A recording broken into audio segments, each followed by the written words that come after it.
با نام یاد خدای مهربان سلام. برنامه نوبت کتابخوان است و امروز باز در یک صحبت جالب و شنیدنی در خدمت شما هستیم. مهمون امروز در برنامه ما اسکندر عثمانوف، کارگردان، حکایه نویس، سناریو نویس و در مجموع یک فعال جامعه شهروند، یک نفری که در بخش فرهنگ، سینما کارهای زیادی را انجام دادن. شما را با برنامه خوش آمدید. تشکر زیاد برای دعوتتون.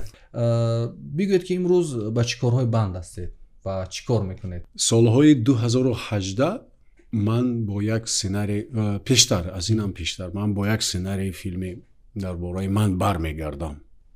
بسیار بند بودم و میخواستم که درباره واروق اسفر تاجیکستانی عزیز سناریو نویسم و سناریو پوره نوشتگی بودم، ولی افسوس که روی کار نآمد.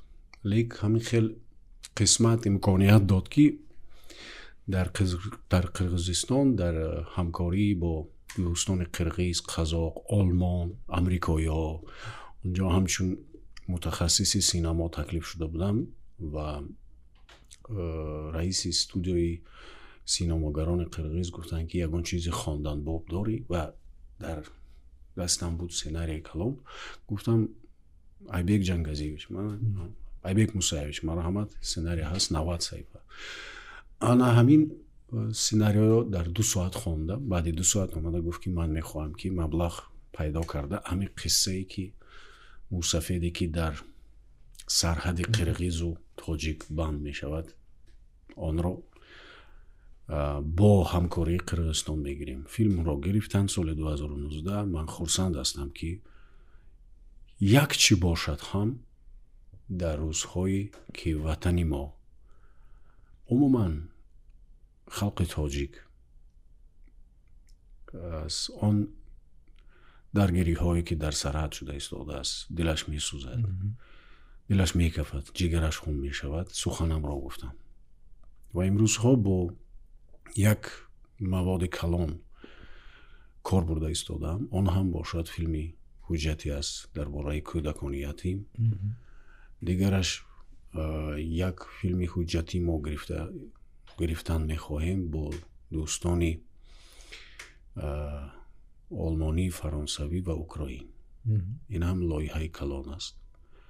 این لایحه درباره این فیلم حجتی درباره شهروندان آسیای مرکزی که در اوکراین امروز زندگی دارند و اوکراین را همچون وطنی دویمشان پذیرفتند و دوست می‌دارند و هنگامی آن برخوردهایی که در اوکراین شده ایستاده است اوکراین را ترک نکردند و امروز اوکراین را مایا باتکوفشینا وطنی من میگویند. کسی با خوراک کمک میکند، کسی با مقداری چند مقداری پول، کسی با جهازش با لباس پیدا کرده اختیاری کار میکنه. این است یک نقشه ها است، ولی آن تحولات هایی که نوگانی هایی که شده ایستاده است تا حتی من هرچندی که در سامانه های اینترنتی میشنوم، میخونم، میبینم، عموما بعضن وقت فکر میکنم که انسانیت چگونه طاقت آور است و به همین روزها طاقت کرده ایستاده است. همونطور که میگویند خریطه سیاسی جهان امروز به پیرخی بزرگ شباهت دارد که بر اثر حرکت‌های سیاسی جهان از آن بیشتر پاره‌های خرد و کلان جدا میشوند و زمینی که ما زندگی میکنیم شبیه یک پیرخ گوشه گوشه هایش از این جنگ ها و کشمکشی ها آب می شود. ولی افسوس این که انسانیت به این قدر ترقیات، به این قدر پیشرفت ها، به این قدر داشتن دانش و نمیدونم تکنولوژی مدرن، ولی هنوز هم روی زمین جنگ میکنن و خون همدیگر رو میریزن که این واقعا بد است برای انسان. میدونید من سالهای بیماری کوید که همین پاندمی که شد در مسکو بودم. 3 لایحه فیلم اونجا بود. من تکلیف شده بودم کار میکردم با سینماگرانی روس. اونجا یک تیمی بود که بین المللی اونجا روس‌ها بودند، یهودی ها، تاجیک ها دیگر بود. ببینید اونجا پاندمی بیماری کووید خروج شد ببینید یک بدبختی که تمام کره زمین را گرفت، همه را یک جای کرد. من فکر کرده بودم که ببینید که انسانیت عقلش در آمده است و می تواند سرجم شود. یک بدبختی آمد، یک کلفتی آمد به انسان. اگر خطا نکنم یک 2-3 روز هم در بیمارخانم همچون اختیاری کار کردم، کمکم کردم. و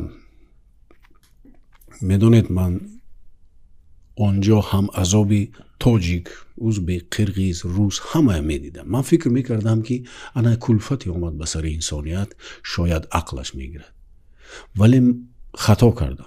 امروز جنگ و جدال هایی که شده ایستاده است، این دستی آدمیت نیست، این از دستی ناآدمان است. این فکر من است. انا ببینید باز یک چیز دیگر که مرا سخت به تشویش آورده است. امروز من به فکر آمدم که میگویند صنعت و مدنیت. من به فکر آمدم که صنعت و مدنیت رو باید جدا کنند. نویسنده اثر می نویسد، حکایه می نویسد، پاویست، رمان می نویسد، این صنعت است.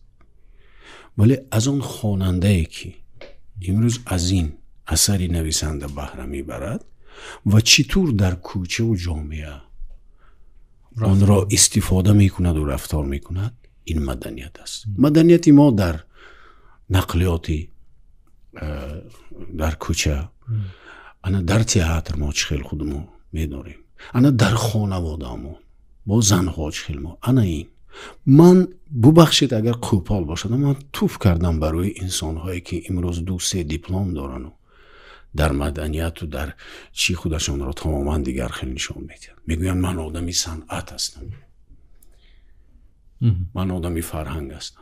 من دیدم شخصانی که 2-3 دیپلم دارن، خانه های ناز دارن، پول و مال دارن، لیکن دست به زنشان میبردارن، کودکانشان را جبر میتین، زندانی میکنن. اینش هم دیدم. من مثلا مقابل آن نیستم که امروز کتاب های خارجی امریکایی چطور با انسان صحبت کرد، چخیل غیرت ناک شدن، چخیل میلینیر شدنی، دیل کارنگی، جان کیخو میخونن. مرحمت خونید، لیکن شما یک چیز فراموش کردید که ما قابوس نامه داریم که آنجا رفتار انسانی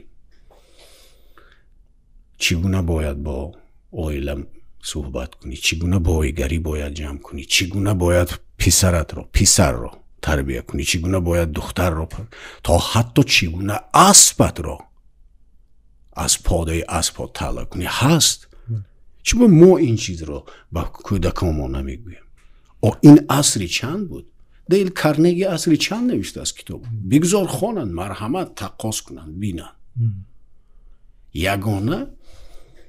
یگانه باز گفتنی هستم که یک تراژدی ملی داریم.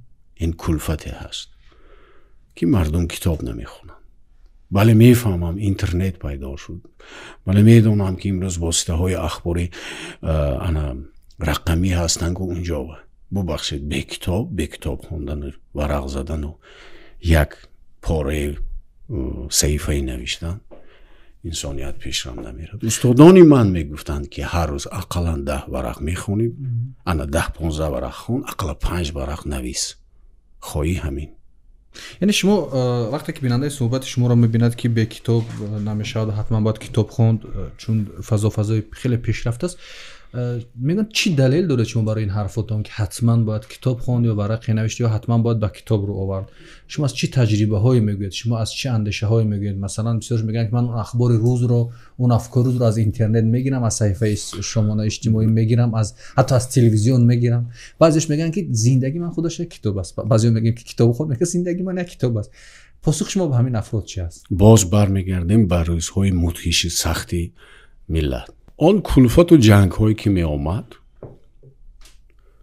به سری مردمی تاجیک، فارس، دشمنانش چیکار میکردن؟ کتابخانه هاش را میسوختن، آتش می‌زدن. چرا این گونه بود؟ چون قدرت در کتاب بود، اندیشه در کتاب بود. قدرت، اندیشه، آن پایگاه، آن استواری ملت در صحیفه ها مانده بودند. انا دیگرش فروغ صبح دانایی کتاب است، انیسی کنج تنهایی کتاب است. کسی که امروز تنها با کتاب نشسته، آن را خوانده، آن را به مغز سرش جای نبود، آن معلوماتی که میگیرد و فکر کرده میتواند در تنهایی، امروز قهرمان من است. میگویند من از اینترنت میگیرم. نه، چشم شما به یک چیزی با دیگر میافتد و با فکرتون در دیگر جا. کتاب این گونه نیست. من دوست میدارم کتاب خواندن، چون که صحیفه را حس میکنم. من برگشته به صحیفه گشته میگویم، باز میخونم، میگویم که همینجا چی گفته باشم. یک بار در یک صحبت سرراهی گفتید کیم خیلی پیوست کردن کتاب رو هم دوست می‌دارید، کیم خیلی کردن. من در یک صحبت سرراهی بسیار با شوق از این موضوع صحبت من میگویم که این قصه کودکی من است. سالهای 1978 79 پدرم رحمتی کتاب‌های کهنه را میآوردن خانه. مهر و محبتی که با کتاب به من جا کرده است پدرم، مادرم، مادر کلانم. بعد آورده کتاب می آوردن و ما با پدرم آن وقت این خیلی اکن چی بگیم، آن لطه بنده هایی که با شیرش بود نبود، سکوچ به روسی اگر بگیم، و شیرش های این خیلی در چی بودن، همین گازیتا ها را قیچی می کردیم و همراه پدرم آن کتاب های کنه را شیرش می کردیم. و یکی از عبرتی که به من دادن، یک نشانه که از پدر مانده بود، هرچنده که وای که ساختمانشی بودن باید نمیگفتن که خیز بچم کتاب تا خون، این خیلی گپ نبود در عالم ما. باید می آمدن خوراک می خوردیم، کتاب شیرش می کردیم، اویسته می رفتن و در یک کنج همی یک لمپه چیشون بود سری میزشون، تا خود همین کیتلاشون همون سری استولوهای میموندن، بعد همین سری لمپه میگرفتن و همین یا گازیت یا کتاب گرفتن همین میخوندن. من همین میدیدم برای من بس بود که من بعد همین هر هفته به من 50 تینی شوروی میدادن، میگفتن اینش برای کتاب، اینش برای یخماز، اینش برای کینو. جدا میکردم. من باید جدا میکردم که من باید با 10 تین یخماز خرم، اینش برای کینو، اینش برای کتاب، اینش برای گازیت. شما تو چی اندازه به همین اندیشه روزی است که یک فیلم خوب حتی میتوند با پاسخو با 10 کتاب باشد، یعنی چند فکر اونجا جمع میشه و یک کتاب تولید میشه، یک اثر تولید میشه. من نمیدونم فکری کی بود که گفته بود بعضا وقت آفریدن یک صحنه در تئاتر و ثبت کردن یک فیلم این به مراتب مشکل تر از نوشتن یک کتاب است. شما چه اندیشه دارید در این فکر؟ همچنین کارگردان یا سناریو نویس که پیشتون است، فکرتون در این موضوع چیه؟ من پیش از همه سری تعظیم میارم به آنهایی که سناریو مینویسند، زیرا که پیش از آن که فیلم تولید می شود آن در کاغذ است، در کتاب است. انا مثلا اون رو کارگردان و تیمی که امروز فیلم بردارد، مثلا یک فیلمی از روی کتاب برداشتم، اون رو دیدش از کارگردان رو بسته است. من کارگردان های دیدم که مثلا سناریو اینجا نوشته که حبس خانه زنجیر کنده می شود، کلفک شده می شود، این خیلی پاسبان افسر اونجا ایستاده است، هر یک دیتیلش اونجا در کتاب نوشتگی است. ولی کارگردان با یک کادر هم خیلی نمایش میتید میگوید که من حبس خانه است. انا شما میدونید که لیو تالستوی شکسپیر رو بد میدید. چرا؟ میگو کی است و چی است؟ قانون سینما دیگر است، اون دراما. تماشابین برای احساسات میباید به سینما. استادان من میگفتن که اگر در فیلم شما یک بار ترسید، دو بار خندید و یک بار گریه کنید، فیلم نغز است، بهترین است. یعنی قاعده است برای فیلم؟ بله. وقتی که یک صحنه می آفرند، یک فیلم میگیرند از روی اثری لف تولستوی، جنگ و صلح، اگر شما رمانی لف تولستوی رو خوانده باشید، اونجا میگوید که میدانی برادین ها توپ ها ایستادند، دودی کبوتی کیمچی برآمده ایستاده است، توگمه های لباس های افسران در نورهای اولین آفتاب یلق خاصی دارند. بینید چقدر چند ابتل ها، علف های پایمال شده، از علف ها از سومی اسب ها پایمال می شوند، همه بی طاقتند. شکسپیر چه خیل می نویسه. شما رمیا، شما جولیتا، اینجا قصر، اینجا بالکن، شما باید با رمیا تمام. یعنی که اثری تراژدی گاملت 7 مرده است، 7 کس رو میکشه تماما. دراماتورگی در حالتی بهترینش بود. من اینجا خدمتی لیف تولستوی رو پاس کردنی نیستم، لیکن چیخوف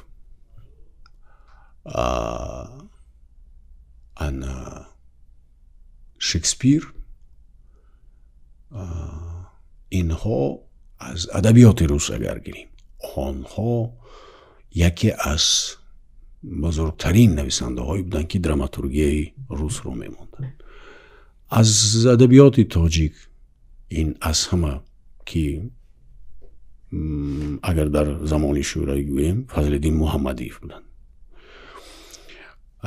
دراماتورگیشون ساتیم الغزاده، رحیم جلیل، جلال اکرامی، صدرالدین عینی، بهترین اثرهایی که فیلم برداشته میشدن. از آنهایی که در زمانی استقلالیت نویسنده ها من خیلی خیلی دوست می‌دارم مؤلفی حکایه های سرماده بهمنیار. واقعا هر یک حکایهشون فیلم است، فیلمی که علاقه گرفته من حالا ندیدم. نه هر چیز را کینو کرده می شود. بعضا میگویند که اگر استعداد داشته باشی کتاب تلفنی رقمی باید کینو کرده می شود. این یک گفتاری یک کینو نویس یا سیناری نویس بود.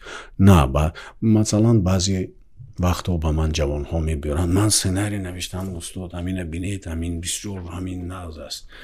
من میگویم مایلش سیناری تمام، یعنی من با گفتتی با همین نیم ساعت گفتم ایتن یکان دراماتورگی شما نمیفهم. من میگویم آخر من با تو متخصصان سینما وقتی که با شما میگوین که من پول دارم و کنی در 3 دقیقه وقت میتین، این هم باشد بسیار. در 1.5 دقیقه شما باید مغز سری فیلماتون گفتید. تو 35 منوت با من حالی یگان وقت یگان چی گویم اکن کنفلیکت درو نیزایی تو در 35 دقیقه نیزای سوژت را گفته نمیتونی.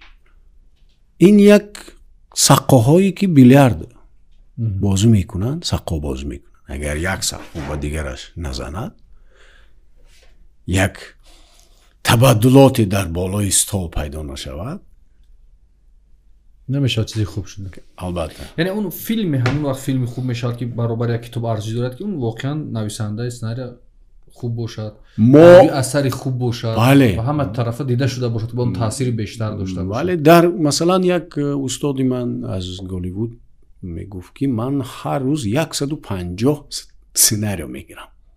در هالیوود در یک روز 150 سناریو میگیرد از تمام جهان. او همش رو نمیخواند، او خواننده دارد، 10 نفر خواننده دارد، اونها چاپ میکنند و خواننده ها از بین همین 150 سناریو تا 20 سناریو رو انتخاب میکنن. انتخاب کردنشون هم چه خیلی میگوید که تا صفحه 17 میخونن. تا آخر نمیخونن. کدام فیلمی هالیوود رو نبینید در 17 یا 18 دقیقه شکستی قهرمان نشود، الکی من به شما قسم میخوام، من به شما میگویم که همین کدام فیلم هالیوود رو در 17-18 دقیقش یگان شکست یا پایمال خوری قهرمان یا از دست دادن معشوقش، سوختن خانه اش، چپه گشتن ماشینش، بیکار شدنش نباشه، بلای به سرش میاد. بلای میاد. و ما اونجا میگویم که اگر در 17 دقیقه نباشه، در فیلم های کوتاه،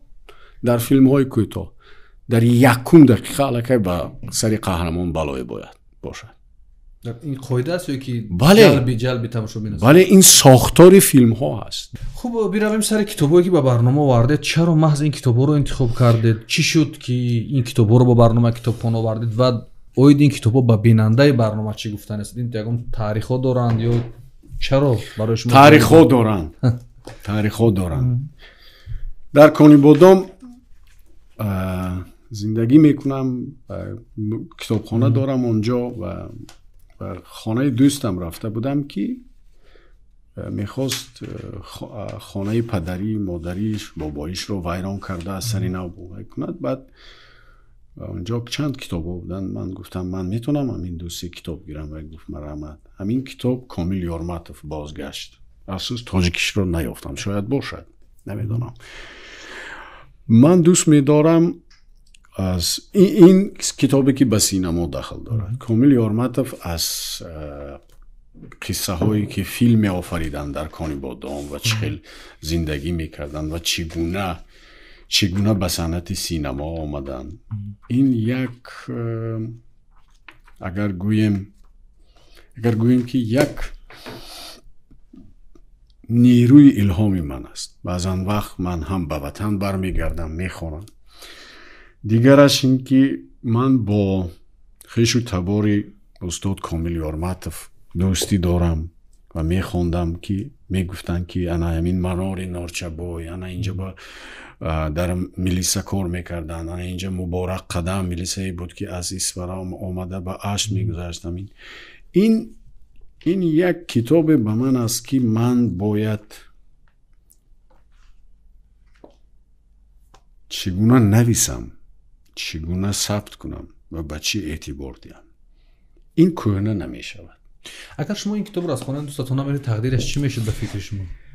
نمیدونم چی میشه. کتاب خیلی کمی افتاد و نشرم نمیشود دیگر نشرش کدام سال است؟ من حاضر میگویم تاشکند 1987. یعنی از سال من هم بزرگتر است این کتاب. اگر شما این رو نمیگرفتید، فکر میکردید، خب تخیلا شما که کارگردان هستید یا سینر هستید، یک سینر کوتاه گوید که چی میشه تقدیر از نگاه خودتون. اگر چیزی درباره هم تقدیر همین کتاب رو اگر خواهید فیلم کنید، خب خانه رو ویران میکردن و شما رو گفتن کتاب رو گیرید، چی میشه به فکرتون تقدیر در چند جمله؟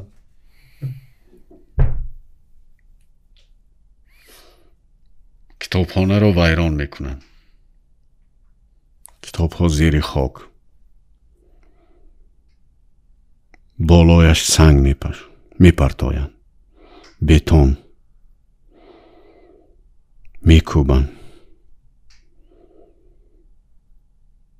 بتون را کودک آمده با آب میچوشد، بعد چند بتون میکفد و از آن یک سبزه میروید. یعنی اونجا هم کتاب میسبزد. اگر نامش رو مونیم دراماتورگی هم آخرش خوب شد. بسیار زبان نقل کرده. و کتاب دیگر یک وقت دیگه گفتم در باره این قصه این کتاب نقل کرد از خونه دوستاتون گرفتید. یک بار گفتید که از امریکا بود یا نمیدونم از روسیه، وقت براتون گفتن چیزهایی رو بگیرید بیارید، شما در بجای اون اشیا شما کتاب خواستید و اون امریکایی بود، روس بود، تعجب کرد. این چه قصه بود؟ ما نقل میکردید. من در امریکا میخوندم، در سازمان ملل متحد انقریب 12 سال کار کردم، همچون مشاور کلان عاید وسایل اخبار عامه و مدنیت و فرهنگ، و مرا به خواندنی به نیویورک فرستادن. اونجا همکورسان دوستان من یهودی ها زندگی میکردن و منو مهمان میکردن. هر روز بگاهی ما اونجا شراب می نوشیدیم، صحبت های فلسفوی داشتیم. و دوستم روبرت ازاریف از یهودی داغستانی گفت دوستم من با تو صحبت میکنم، هر روز الهام میگیرم، من میخوام یگان توفه به تو کنم. بعد همین یک تلویزیونی رنگی کلان اینجا ایستاده است، گفت همین توفه میکنم. بعد گفت ماشینم من با فلان $1000 خریدم، بانک پولش گذاشتگی چی کردگی توفه میکنم. من گفتم روبرت لازم نیست. گفت چی با اونجا؟ من گفتم شما باور میکنید من در خونم تلویزیون ندارم. من 10 سال زیاد شده است من تلویزیون ندارم. همه تلویزیون رو برارده پرتافتگی، تلویزیون نمیخرم. این یک چی میگوید پرینسیپ حیاتی من. بعد من گفتم چی در کار با این ماشین؟ من نه ماشین. بعد گفتم روبرت جان یک گپ بزنم. گفتم من همونجا 3-4 کتاب دیدم به زبان انگلیسی به زبان روسی، همون رو گیرم. خیلی گفت تو دیوانه یگان مهمانی من حال این خیلی چی نکرده است، از من خواهش نکرده است. بعد همین سحری خیستیم نانشتا کردیم، کتاب خونش میدونم گفت کدامی چی هست انتخاب کن. من از همونجا 10-12 دانه کتاب انتخاب کردم. تا حاضر میپرسد کتاب های میخونم، کتاب های میگوید کتاب های من هستن. من اونجا به نوشتگی توفه از روبرت ازاریف. کتاب دیگر خیلی که گفتم قابوسنامه. من نمیدونم که در برنامه های مکتبی قابوسنامه را ماندن یا میخونن کودکان ما یا نه. شاید خوانده باشن، لیکن فکر میکنم که در خانه هر یک فرد تاجیک، در هر یک عائله تاجیک البته کتاب تاجیکان و قابوسنامه باشد. باید بیننده کتابخانه بگیم که این کتاب قابوسنامه با زبان تاجیکی با زبان روسی در همه فروشگاه کتاب تاجیکستان هست، یعنی افتادنش مشکل نیست و واقعا کتاب خوب است. باز یک چیز را گفتنی هستم که امروز حکومت جمهوری تاجیکستان باید به نرخ و نواهایی که کتاب فروخته می شود باید یک اعتبار مخصوص دهد. من میبینم بعضا وقت بسیار کتاب های نقص از زبان روسی به تاجیکی ترجمه می شوند، یا اینکه اثرهای رحیم جلیل یا اینکه جلال اکرامی، صدرالدین عینی چاپ می شوند، لیکن ببخشید کمتر صفتشون پست و نرخ گران. شما باور میکنید که نرخ قابوسنامه در شکل خیلی مختصرش برابر نرخ یک همبرگر یا یک شاورما و حتی پایینتر از اون است در دوشنبه؟ شاید نمیخرن. شاید یعنی نرخ یک کتاب برابر نرخ یک همبرگر یا یک شاورما شاید خریدنش دارد. شاید همینطوری هم باشد، شاید، لیکن این میدونید این از پستی اون مدنیتی که ما داریم، ما سطح مدنیتی که معرفتی که ما داریم از آن است که مردم نمیگویند که بیا من امروز یک کتاب خریده برام با کودکم یا که با همراهی کودکم خونم. در اول قیاس کردید با کتابای دیل کارنگی جان کوخر کیاسه که اشاره کردید و گفته در ما هست مثل قابوسنامه، ولی بیشتر مردم با اونها توجه دارن که چگونه میلیونر شد، وقتی خود رو چگونه صرف کرد و چگونه همونجا بیان نوشته که کتاب خونده است. درست. شما فکر میکنید قابوسنامه بهتر از اونها یا گلستان سعدی بهتر است؟ البته قابوسنامه گلستان. دلیلتون چی است؟ ببخشید قابوسنامه اصری چند است؟ گلستان اصری چند است؟ خب اصری 12 شد به اندیشه امروز سازگار نباشد.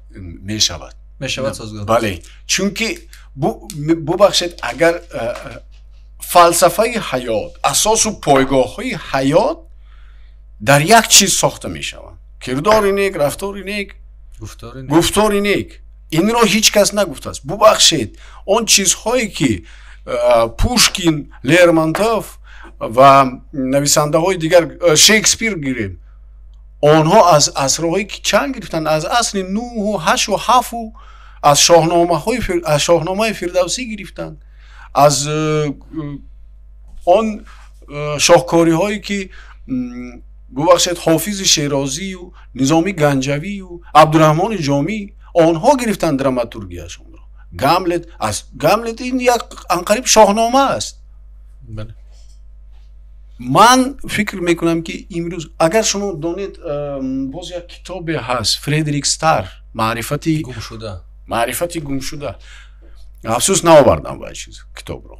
من به زبان روسیش خوانده تمام کردم، حاضر تاجیکی اش رو میخونم. معرفتی گم شده Фредерик Стар. این کتاب فردریک استار در کتاب فروشی وجود است بله. و خیلی اشاره جالب کردید به این کتاب و میتونند بیننده از کتاب فروشی دست کرده خونه. این به زبان تاجیکی، روسی و انگلیسی است در بله بله. من نمیگویم که همه باید دانشمند صنعت و ملتی تاریخ شما لااقل مایلش اقل تاجیکان را در خانه در جیبانتان خوش رو نگاه داشته ماندید، اقل یک ورق زنید. خب کتاب دیگر؟ کتاب دیگر عمر خیام است. پدرم خیلی دوست می داشتن عمر خیام، انا رومی و در یادم هست که در کودکی خانه ما خیلی مهمان های زیاد می آمدن و من شعر می خوندم به زبان تاجیکی، روسی، کسبی همین اکتوری که رو دوست می داشتن. بعد همین یک کرسی هم می ماندن و من بالای کرسی می ماندن و خوان می کنم. من هم شعرهای کودکانه می خوندم، ولی بین دوستان پدرم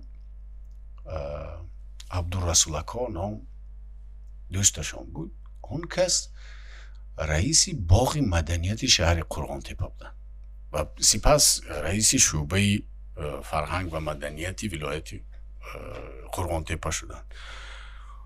و گفتن که هم روسی هم تاجیکی اونجا خیلی تاتارها بودن، یهودی ها بودن، کره ها بودن. اون در همون بینایی که ما زندگی میکردیم ما سه یا چهار عائله تاجیک بودیم دیگه، همه روس و نیمیسی تاتار بودن.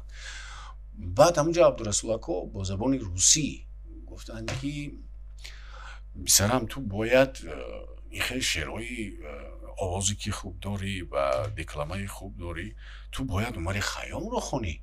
من صنف یا 2 یا 3 میخواندم، 2 یا 3 دو صنف 2 بودم. بعد برای من عمرش کی باشد، خیامش کی باشد. من گفتم که من تو با کتاب میبیارم همینم میخونی. و بعد و یک کتاب کهنه همون رباعیات خیام سال 1969 تا حاضر در خونه هم هست، همونا آوردن اونجا با خط فارسی چی هست و بعد بر روسی، لیکن به تاجیکی نیست، فارسی هست، بر روسی هست. بودن همین رباعیاتاش رو ازیاد کن. من آمده این دفعه چی میکنم. بعد من وقتی که این رباعیات رو میخوندم صرفم نمیرفتم بعضی چیزا. مثلا نصراری از را نه تو دانی و نه من، این حرف معما نه تو خوانی و نه من، هست از پسی پرده گفتگویی من و تو، چون پرده بیفتد نه تو مانی و نه من. و من از آن تاریخ گذشتگان انسان‌های بزرگ یک الهام گرفته میدانم که روند زندگی، رفت زندگی یک خط راستی نیست، او یک سپیرال است برگشتن. و باوری دارم که اسرایی که 9-10 ملت ما، زبان فارسی ما، تمامی دنیا میخواند، مینویست و میگفت، گفتارش فارسی بود، میبیاید، این وقت میبیاید. و یک کتابی دیگر هم هست، رمانی بسیار خوب، امین معلوف، سمرقند. اگر شما دارید آن کشتی تیتانیک که غرق شده است، دستخط عمر خیام در آنجا بود، در داخل کشتی. میگویند که 8 بایگری های بزرگ دنیا در کشتی بود که آن را میخواستند برارن و یکی از بایگری بزرگ این دستخط عمر خیام بود که غرق شده است و کسی حالو گرفته نمیتونه. اگر از همون دورانی جوانیت تا نورسیدن وقتی که موهای سرتان سفید نشده و چیزی در خاطرتان مونده باشد، یک شعر است، حکایت، قصه است، بگید برای بیننده های برنامه کتابخوان، سپس صحبت رو خلاصه کنیم. امروز ببینید که سخن گفتنم مشکل شده است، زیرا که شنونده نیست. چند سالها میگذرند، آدم پیر میشود، فکری آن را میکنه، تنهایی میکوبد، ولی روزهای میشوند که به یک شخص فرقش نیست، زن است، مرد است، کودک است، پیران سال است، سخنش را، درد دلش را گفتنی میشود. کو محرمی راست که بگویم یک دم، که از آفرینیش چی بوده است آدم. مهنت زده سرشته از گل و غم، یک چند جهان بگشت و برداشت قدم. این همه از اخلاق، از مدنیت، از فرهنگ، از کتاب میگوید و چرا از چیزهای جدی تر صحبت نمیکنید؟ من فکر میکنم که اخلاق، یعنی یک جامعه با اخلاق، یک جامعه با فرهنگ وقتی که تشکیل مییابد و رشد میکند، این همه چیز، یعنی پایدیوار همه چیز. وقتی که در چین بزرگ، همون دیوار بزرگ چین رو میسازند خیلی مستحکم و امپراتور در یک سخنرانیش میگوید، همون امپراتور همون دوره که ما یک دیواری ساختیم که از اینجا هیچ کس عبور کرده نمیتواند و هیچ نوع سلاح همان وقت این دیوار رو نمیزند، نمیشکند و میراد خواب میروند. صبح از خواب میخیزد که این دشمن ها در این گرد و اطراف پایتخت و کشور رو در اومدن بی‌معلول گشته استن، حیرت زده میشن، میگن که بپرسه چی که این دیواری بزرگ با این قدر بزرگیش که ما جان هزارها نفر رو اونجا گرفتیم، تمام مبلغ کشور اونجا صرف کردیم، اینا ساختیم، ولی دشمن های ما در داخل ما هستند. بعد یک نفرش میگه که اینها به همون دروازه با اونها پاره دادند، یعنی فساد اونجا حکمران بود، پاره دادند و از دروازه راحت گذاشتن اومدن داخل این کشور. و اونجا میگه که نباید دیوارهای بزرگ ساخت، باید انسانهای بزرگ ساخت. انسانهای بزرگ رو باید تربیت کرد و انسانها رو چنان تربیت کرد که دست به فساد نزنن و صاحب اخلاق باشند. اگر در یک جامعه که انسانهایش آگاه باشند، تعلیم دیده باشند، خوش اخلاق باشند و با جسارت باشند، من فکر میکنم گذاشتن هیچ گونه دیوار و ساختن هیچ گونه سلاح قوی هم لازم نیست، در شرایطی که انسانهای قوی اون جامعه داشته باشند. انسانهای قوی، انسانهای خوش اخلاق، انسان‌های آگاه و با مطالعه، این کفالتی رشد یک جامعه و پیشرفت یک جامعه است. اسکندر عثمانوف بودن در برنامه کتابخوان. این برنامه کتابخوان بود. تا برنامه‌های آینده در حفظ و پناه خدا باشید. خدا یار و مددگارتان. خدا حافظ. سلامت باشید.